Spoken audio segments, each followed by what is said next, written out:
اسلام سے پہلے عورتوں کا حال بہت خراب تھا۔ دنیا میں عورتوں کی کوئی عزت وقار نہ تھی۔ مردوں کی نظر میں اس سے زیادہ عورتوں کی کوئی حیثیت نہیں تھی۔ وہ مردوں کی نفسانی خواہش پوری کرنے کا ایک کھلونا تھی۔ عورت دن رات مردوں کی قسم قسم کی خدمت کرتی تھی، طرح طرح کے کاموں سے، یہاں تک کہ دوسروں کی محنت مزدوری کر کے جو کچھ کماتی تھی وہ مردوں کو دے دیا کرتی تھی۔ مگر ظالم مرد پھر بھی ان عورتوں کو کوئی قدر نہیں کرتے تھے، بلکہ جانوروں کی طرح ان کو مارتے پیٹتے تھے۔ ذرا ذرا سی بات پر عورتوں کے کان ناک کاٹ لیے جاتے تھے اور کبھی قتل بھی کر دیا جاتا تھا۔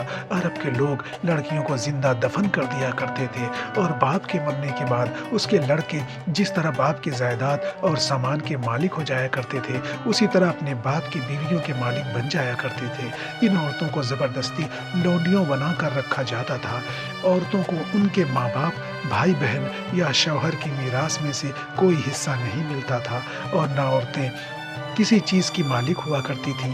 عرب کے بعض قبیلوں میں یہ ظالمانہ دستور تھا کہ بیوہ ہو جانے کے بعد عورتوں کو گھر سے باہر نکال کر ایک چھوٹے سے تنگی اور تاریکی والے جھوپڑے میں 1 سال تک قید میں رکھا جاتا تھا۔ وہ جھوپڑے سے باہر نہیں نکل سکتی تھی اور نہ ہی غسل کر سکتی تھی اور نہ ہی کپڑے بدل سکتی تھی۔